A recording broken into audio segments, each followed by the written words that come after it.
Good morning friends, मैं हूं Neetu Gupta, spiritual life coach. Welcome to our today's divine talks. तो जैसा कि आप जानते ही हैं, हमारी भगवत गीता की सीरीज चल रही है जिसके 6 चैप्टर के 19 वर्सेस हम समझ चुके हैं और आज की वीडियो में हम 24 तक के वर्सेस को कवर कर रहे हैं। तो ये हमारा ध्यान योग का चैप्टर है, मेडिटेशन, जिसके अंदर कृष्णा मेडिटेशन की इम्पोर्टेंस को हमें समझा रहे हैं और मेडिटेशन के बारे में कुछ बेसिक चीजें जो एक नॉर्मल इंसान को पता होनी चाहिए वो बता रहे हैं। तो आत्मा से जुड़ने के लिए मन को स्थिर करना होगा, ये तो कृष्णा ने हमें पहले भी बताया था। आगे कृष्ण कहते हैं, जब मन को स्थिर करना योगी सीख लेता है तो उसके बाद उसका मन आत्मा से जुड़ने में उसके लिए बाधा नहीं बनता। जब इंसान आत्मा के साथ कनेक्ट हो जाता है तो वो एक समाधि की स्टेट को पा लेता है, जिसके अंदर वो अपने परम सत्य को जान लेता है और उसके बाद वो उससे कभी नहीं हटता। इस स्टेट में इंसान को एक परम आनंद यानी कि ब्लिस की अनुभूति होती है, जो कि एटर्नल होता है, कभी खत्म नहीं होता। यहाँ पहुंचने के बाद उसको ना तो संसार में कोई सुख पाने की अब चाहत ही रह जाती है और ना ही संसार का कोई भी दुख उसके मन को विचलित कर पाता है या उसको दुखी कर पाता है। तो इस तरह से जब दुखों का अंत हो जाता है तो मनुष्य का आत्मा से मिलन हो जाता है, यानी कि योग हो जाता है। अर्जुन, इस योग को एक डिटर्मिनेशन के साथ, एक्साइटमेंट के साथ प्रैक्टिस करना चाहिए, ना कि नकारात्मक सोच के साथ या फिर बुझे मन से। तो जाना आपने, आज कृष्ण समाधि के बारे में थोड़ा सा बता रहे हैं। वही समाधि जो हमको ऐसा लगता है कि हमारे लिए तो अचीव करना पॉसिबल ही नहीं है, क्योंकि हमने समाधि शब्द के बारे में कुछ ऐसा ही सुना है कि जन्मों की तपस्या के बाद जब कंटिन्यूअस मेडिटेशन करते हैं तो इस स्टेट को पाते हैं। ये समाधि एक्चुअली क्या होती है और क्या इसके लिए सच में हिमालय पर्वत पर जाकर जन्मों तक मेडिटेट करना पड़ता है, सांसों के प्रवाह को रोक देना पड़ता है, क्या तब ये सब हमारे अंदर उतरता है? तो चलिए स्टार्ट करते हैं। तो ये तो कृष्ण हमको पहले बता चुके हैं कि तुम्हारी मेडिटेशन का मेन गोल मुझसे जुड़ना होना चाहिए, यानी कि अपने आत्मन सेल्फ से जुड़ना होना चाहिए। आत्मा से जुड़ने के लिए बाधा क्या है? मन और बुद्धि दोनों। बुद्धि को शुद्ध करोगे तो अड़चन नहीं बनेगी। मन को समझाकर किसी तरह से अपने वश में करना पड़ेगा। जब मन वश में आ जाएगा तो वो भी चुपचाप आपकी बात मानेगा। मन वश में आएगा तो सेंसेस अपने आप वश में आ जाएंगे। तो जब ये सब चीजें आपके कंट्रोल में हो जाएंगी, अब ये आपको आपकी मेडिटेशन के अंदर कॉपरेट करेंगी, प्रॉब्लम नहीं क्रिएट करेंगी। तो अब आप आराम से अपनी आत्मा के साथ जुड़ सकते हो।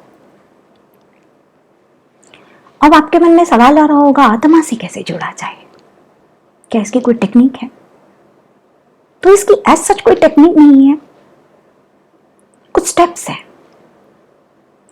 सबसे पहले तो आपको पता होना चाहिए ये आत्मा होती क्या है। देखिए, किसी से अगर आपको जुड़ना है तो पहले आपको उसकी एग्जिस्टेंस पर बिलीव तो होना चाहिए। आज अगर आप ये वीडियो देख रहे हैं, आप मुझसे जुड़ना चाहते हैं, तो पहले आप थोड़ा सा मुझे सुनेंगे, मेरी कुछ वीडियोस देखेंगे, फिर आप अपने अंदर एक मंथन करेंगे, सोचेंगे ये सही कहती है कि गलत कहती है। अगर आपको लगेगा हाँ मैं सही कहती हूँ, तो धीरे धीरे आप मुझसे जुड़ने लगेंगे, मेरी बातों को आप अपनी लाइफ के अंदर फॉलो करना स्टार्ट कर देंगे। और अगर आपको लगेगा नहीं मैं गलत कहती हूँ, तो आप मुझसे नहीं जुड़ पाएंगे। तो किसी से भी जुड़ने के लिए पहले हमको उसको थोड़ा सा जानना पड़ता है, थोड़ा सा समझना पड़ता है। तो कुछ नॉलेज तो पहले आपको बाहर से चाहिए, ये आत्मा क्या होती है। इसके बाद आपको मन को शांत करके, स्थिर करके मेडिटेटिव स्टेट के अंदर जाना होता है, जहां आत्मा खुद आपको बताती है मैं क्या हूं। ये जो सफर होता है ना स्पिरिचुअलिटी का, ये थोड़ा सा कॉम्प्लिकेटेड टाइप होता है। कॉम्प्लिकेटेड क्यों होता है? क्योंकि द मोमेंट हम आत्मा के बारे में जानते हैं, हमें लगता है हो गया हमें रियलाइजेशन। पर जो रियलाइजेशन होता है वो जानना नहीं होता। वो एक ऐसी स्टेट होती है जहां पर गहराई में एक आभास अंदर आ जाता है, मैं तो यही हूं। इस चीज को ऐसे एक्सप्लेन करना तो थोड़ा मुश्किल है, चलिए मैं इसको आपको मेरी जर्नी में डाल करके समझाने की कोशिश करती हूँ, क्योंकि कुछ चीजें होती हैं जो अनुभव में ही समझ आती है। तो देखिए, मैं हमेशा से ये बात तो जानती थी कि मैं आत्मा हूँ। आत्मा क्या होती है इतना भी मुझको पता था। आत्मा के बारे में बेसिक बातें भी पता थी, जैसे कि ये मरती नहीं है, ये शरीर को एक वस्त्र की तरह धारण करती है, हम मरते हैं तो ये दोबारा जन्म ले लेती है। ये कुछ बेसिक जानकारी थी मेरे पास। बट व्हाट नेक्स्ट, ये मुझे कभी समझ नहीं आता था। मैं चिंतन तो बहुत करती थी, बहुत मेरे अंदर मंथन चलता रहता था। मैं जानना चाहती थी इससे और डेप्थ में ये क्या है, और मैं आत्मा हूं ये जानकर मुझे करना क्या है। आई मीन व्हाट नेक्स्ट, क्या किया जाए, कैसे किया जाए, ये सब के बारे में मैं बिल्कुल ब्लैंक थी, मुझे कुछ नहीं पता था। विद पीरियड ऑफ टाइम, जब एक मेरी जर्नी के अंदर वो वाला पड़ाव आया जहां से मेरी एक्चुअल स्पिरिचुअल जर्नी स्टार्ट हुई, तब जाकर के मेरे अंदर गहराई में आभास उतरा, जो कृष्ण ने उतारा, कि आत्मा क्या होती है। आत्मा के कोई बंधन ही नहीं है। और मैंने अपने आप को देखा तो बंधन ही बंधन। मैंने कहा ये क्या है, फिर इतने बंधन क्यों है मेरे। आत्मा मुक्त है तो मैं क्यों मुक्त नहीं हूं। वहां से मेरे अंदर एक उधेड़ बुन और ये सब शुरू हो गया। जब मैंने आत्मा के गुणों को समझा, अगेन मैं फिर कहती हूँ कि एक दिन में नहीं समझा मैंने, ये सफर है। एक दिन में तो बस मेरे अंदर गहराई में एक आभास उतरा कि मैं आत्मा हूं। आत्मा इस सफर को किए जा रही है, इसका कोई अंत नहीं है। वो कर्मों में बंध चुकी है, जब तक उसको कर्मों से मुक्त नहीं कराया जाएगा वो मजबूर होगी बार बार जन्म लेने के लिए, बार बार ये परिस्थितियां भोगने के लिए। इसलिए बहुत जरूरी है कि आत्मा को मुक्त कराया जाए। वो एक रियलाइजेशन जो उस दिन मेरे अंदर उतरा, अब जिंदगी में मेरा हर स्टेप इसके साथ अलाइन होने लगा। कोई टर्निंग बैक अब नहीं थी मेरे लिए। इसलिए नहीं थी कि जब आपने जान ही लिया आप कौन और आपको किधर जाना है, तो आप उल्टे रास्ते कैसे चले जाओगे। जब आपको ये पता चल गया कि जो जिंदगी आप जी रहे हो वो एक दलदल में फंसने जैसी है, तो फिर आप वहां से अपनी मुक्ति का रास्ता ढूंढते हो। जैसा मैं कई बार आपको कह चुकी, अगर हम भूल चुके हैं कि हमारे पेरेंट्स कौन है, हम कहाँ से आए, और किसी दिन सडनली हमको पता चल जाता है, और सिर्फ पता नहीं चलता, हमें यकीन हो जाता है उस बात का। ये यकीन होना ही वो सेल्फ रियलाइजेशन होता है बेसिकली। तो क्या हम उस इल्यूजन में, उस झूठी दुनिया में रहना चाहेंगे? नहीं रहना चाहते। हम फटाफट अपने पेरेंट्स से मिलना चाहते हैं, फटाफट अपने परिवार में वापस लौटना चाहते हैं। तो मैं मानती हूं this is something we call samadhi. एक ऐसे पॉइंट पर आप आ गए जहां आने के बाद अंदर की सारी बत्तियां जल गई। अब अंदर कोई डाउट नहीं बचा, कोई अंधकार नहीं बचा। Means you have crystal clarity. वो और बात है कि ये आत्मा के भी बहुत गुण होते हैं, बहुत कर्मों में वो फंसी है, इन्हें भी धीरे धीरे समझने में, मुक्त कराने में अगेन टाइम देना पड़ता है, जो मैं दे रही हूं। क्योंकि सिर्फ जान लेने भर से आत्मा मुक्त नहीं होती। हाथ में भी सिर्फ टॉर्च आई है, पता चला है बस, अभी ठीक करना रहता है। तो दिस इज द स्टेट जिसके अंदर एक रियलाइजेशन आ गया, जुड़ गए हम आत्मा से, और ये ना अपने आप आता है। इसकी मैं सही बोलूं, कोई भी ऐसी टेक्निक नहीं है कि मैं आपको बोलूं आप ऐसा ऐसा करो तो आत्मा आपको बताएगी। आत्मा तो एक्चुअली हर वक्त आपको बता रही है। जरूरी है आप सुनो। हम ही नहीं सुन रहे, हमारा दिमाग, मन बिजी है बाहर की कन्वर्सेशन के अंदर, बाहर की टेम्पटेशंस के अंदर। तो क्या है, वो आत्मा जब बोलती है वो बेचारी बोलकर चुप हो जाती है, हमारे कानों तक पहुंचता ही नहीं है, पहुंचता है तो निकल जाता है बाहर। तो आत्मा तो हमारा सच है, वो तो हर वक्त हमारे अंदर बोल रही है। भगवान भी हमारा सच है, वो हर वक्त हमसे जुड़े हुए हैं, हमें बार बार याद दिला रहे हैं हम कौन है, कहां से आए हैं। हम ही हैं जो अपने डाउट्स में जीते हैं, सुनते नहीं उन्हें, देखते नहीं उनकी तरफ। तो बस समझ लीजिए ये जो पर्दा आपने लगाया है ये आप ही को हटाना है। हटाएंगे तो आत्मा दिख जाएगी। ये पर्दा हटाने के लिए आपको मेडिटेट करना है, मन को, बुद्धि को, सबको स्थिर करना है, बियॉन्ड जाना है 5 सेंसेस के, तभी ये पॉसिबल है, वरना पॉसिबल नहीं है। क्योंकि आपकी 5 सेंसेस बार बार अड़चन डालेंगी। क्या तुम्हें दिखती है आत्मा? जिस तरह से कुछ लोग बातें करते हैं, आत्मा जो होती है, पता नहीं, कोई मुझे एक बार बता रहा था, उसने किसी बुक में पढ़ा कि आत्मा का इतना साइज होता है, पत्थर जैसी होती है, वो इंसान के हृदय में रहती है, और जब इंसान की मृत्यु होती है तो उसके अंदर से उसको निकाला जाता है। थिंकिंग ये क्या है, कितनी इग्नोरेंस, और क्यों है ये? आत्मा तो सिंपली कॉन्शियसनेस है जिसे सिर्फ उसके गुणों से जाना जा सकता है। वो खुद अपने आप को रिवील करती है। जो बंधनों में बंधी हुई है वो चैन नहीं है उसकी, कोई कार्मिक बंधन है वो, जो धीरे धीरे खुलते हैं तो आत्मा आजाद होती जाती है, मुक्त होती जाती है। और यही तो है लिबरेशन, और कुछ नहीं है लिबरेशन अलग से।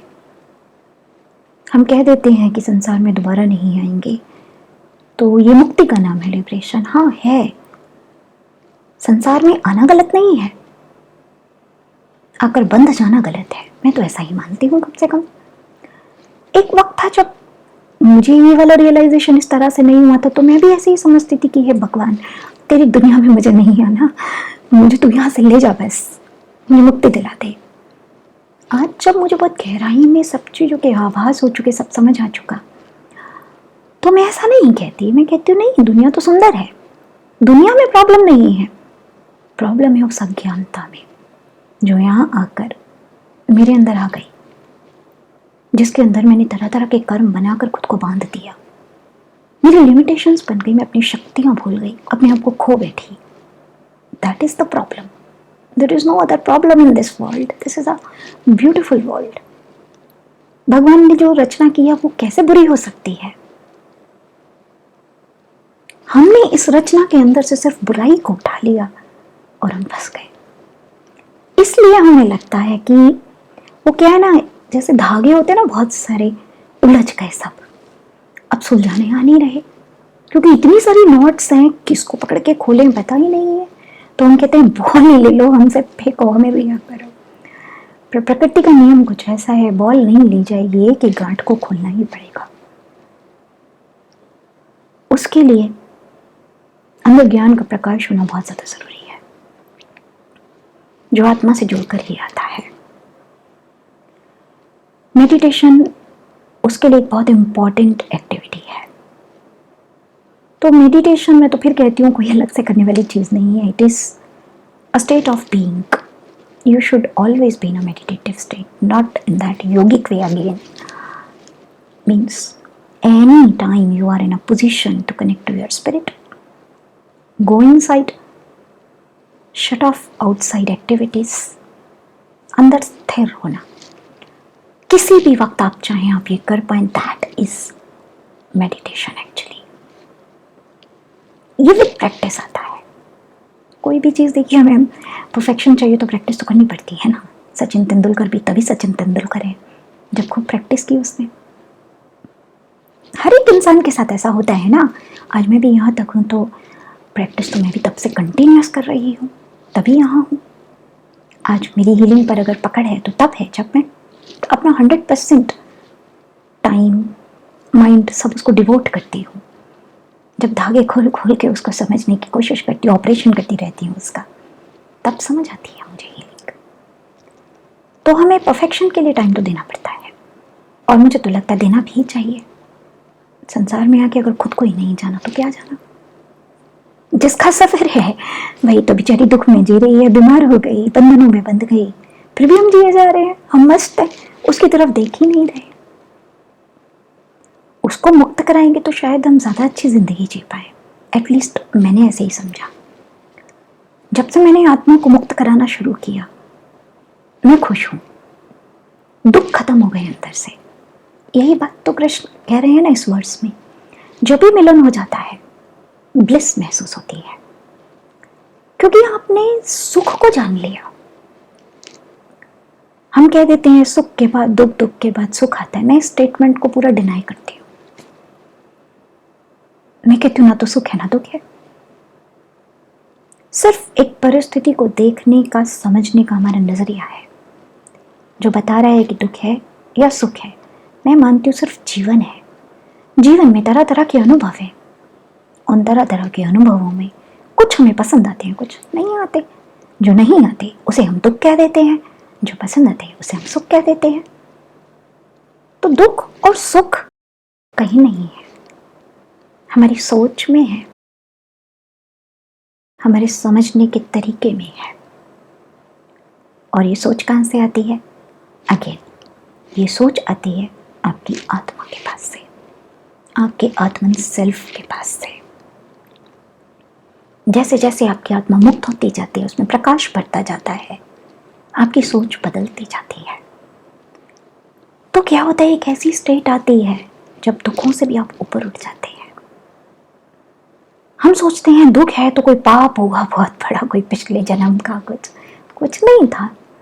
सफर में कुछ गलतियां कर दी थी, उनको ठीक करना था बस। ठीक नहीं किए जा रहे थे तो हार्डशिप, स्ट्रगल बार बार आ रही थी, बार बार रॉन्ग रिलेशन अट्रैक्ट कर रहे थे, गलत लोगों में, गलत सिचुएशंस में अटक रहे थे। द मोमेंट आप उसको समझ कर ठीक कर देते हो, फ्री हो जाते हो आप उससे। तो देयर इज नथिंग लाइक पाप पुण्य। सिंपल। आत्मा से हटकर जहां गड़बड़ की वहीं फंस जाओगे। तो बहुत जरूरी है इस आत्मा को समझना। और जब ये हो जाएगा तो दुखों का कारण ही खत्म हो जाएगा। जब दुख खत्म तो ब्लिसफुल स्टेट तो अपने आप ही आ गई ना। आत्मा हमेशा से ब्लिसफुल ही है, आत्मा को कोई दुख नहीं है, कोई भी दुख नहीं। दुख बने जब संसार में आकर मोह, माया, बंधन, डिजायर्स ये सब क्रिएट की। इसका मतलब ये नहीं आत्मा नीरस है। आत्मा नीरस भी नहीं है, आत्मा के अंदर बहुत प्रेम है, बहुत शांति है। कृष्ण सब कुछ एंजॉय करता है लेकिन फिर भी बंधता नहीं किसी से। तो बस जीवन हमें भी ऐसा ही जीना है। सब करो, गलत काम मत करो, वही करो जो आपकी आत्मा से अलाइंड है, लेकिन बंधन मत पालो। कुछ मिला तो भी ठीक, नहीं मिला तो भी ठीक ना, जर्नी का ही तो पार्ट है। हर वक्त मिलता ही रहेगा तो जानेंगे कैसे ना मिलना क्या होता है। सूरज ही निकला रहेगा तो रात की इंपॉर्टेंस कैसे समझ आएगी। Same with life. गहराई में नहीं जाएंगे तो ऊंचाइयों को कैसे समझेंगे। खाली नहीं होंगे तो मिलने की खुशी कैसे मनाएंगे। अब खाली होने से, कुछ छोड़ देने से, खो देने से दुखी क्यों होते हैं? ये ज्ञान आता है जब आत्मा से मिलन होता है। और यही है ब्लिस। कोई अलग से ब्लिस ऐसा नहीं होता जैसे हम एक काल्पनिक वो माइथोलॉजिकल स्टोरीज के अंदर बता दिया गया है कि दिन रात कृष्ण कृष्ण जपते रहो, भगवान का नाम लेते रहो तो आप आनंद में रहते हो। ठीक है, वो मोमेंट्री होता है जब तक आप उस स्टेट में आपको अच्छा लगता है, क्योंकि वहां से आपको pure love, pure energy receive हो रही होती है। लेकिन असली ब्लिस वो है जब आप कृष्ण बन जाते हो, जब आप कृष्ण की तरह से जीना शुरू कर देते हो। That is the blissful state actually. It should not be restricted or limited to your meditation, japas, chanting only. You should become that. That's the samadhi state. That's the blissful state. That's the real life. और कृष्ण कहते हैं कि इस state को पाने के लिए तुमको डिटरमिन्ड होना पड़ेगा। ये तो होना ही पड़ेगा, मैं भी सबको बोलती हूँ। ये सफर इतना मुश्किल भी नहीं है जितना हमको दिखा दिया गया, क्योंकि हमको वो योगिक तरीके बता दिए गए तो हमें लगा ये तो हमारे तो बस की बात नहीं है। तो इतना मुश्किल नहीं है, लेकिन हाँ आसान इसलिए नहीं है क्योंकि माया है। जगह जगह डिजायर्स को छोड़ना पड़ता है, छोड़ा मतलब समझाना पड़ता है। तो जब जब हम ये करने जाते हैं मन तड़पाता है, नहीं नहीं ये नहीं दूंगा, तो थोड़ा मुश्किल लगने लगता है सफर। अदरवाइज कोई ऐसा मुश्किल नहीं है, पर वो भी आराम से छूट जाती हैं जब भक्ति योग का रास्ता हम अपनाते हैं। मैंने तो कम से कम कृष्ण का हाथ थामा तो अपने आप ही ये सब छूटता चला गया। मुझे किसी चीज़ को फोर्स नहीं करना पड़ा, अपने आप छूटता चला गया, छूटता चला गया। एक एक चीज़ से मैं खुद ही फ्री होती चली गई, क्योंकि जो उसके प्यार में मिल रहा था वो संसार की चीज़ों में है ही नहीं। तो अब जब आपको नेक्टर मिल गया तो ये साधारण पानी में आपका क्या मोह रहेगा। तो कृष्ण कहते हैं अगर ये गोल पाना है तो पहली चीज़ तो डिटर्मिनेशन चाहिए। डिटर्मिनेशन नहीं है तो 4 कदम चलकर वापस आ जाओगे, क्योंकि रास्ते में हर्डल्स आएंगी। दूसरी चीज़, पॉजिटिव रहो। क्यों? क्योंकि जिस सफ़र पर जा रहे हो वहाँ दिख कुछ नहीं रहा। तो ऐसे में आपका पॉजिटिव ऑप्टिमिस्टिक होना बहुत ज़्यादा ज़रूरी है। अगर अंदर नकारात्मक सोच रहेगी तो इस सफ़र को आप शुरू भी नहीं कर पाएंगे। तो जब इस तरह से आप चलेंगे तो धीरे धीरे चलते चलते आत्मा तक पहुंच ही जाएंगे। तो समझने वाली बहुत सारी बातें कृष्ण ने हमको समझाई हैं और ये सारी बातें बिल्कुल सही हैं। मैंने भी लिबरेशन का एक कोर्स बनाया ज़रूर है, लेकिन मुझको पता है इसको करने वाले कुछ चुनिंदा लोग ही हैं जिनके अंदर वो स्ट्रॉन्ग डिटर्मिनेशन मैं देखती हूँ। मैं भी सिर्फ उन्हीं पर हाथ रखती हूँ, क्योंकि इस सफ़र में सिर्फ वही हैं जो आगे जा पाएंगे। अगर इंसान शुरू में ही डाउट में है तो जा ही नहीं पाएगा। तो चलिए आज के लिए इतना ही। नेक्स्ट टाइम आगे के वर्सेस पर हम डिस्कशन करेंगे। तब तक के लिए जय श्री कृष्ण।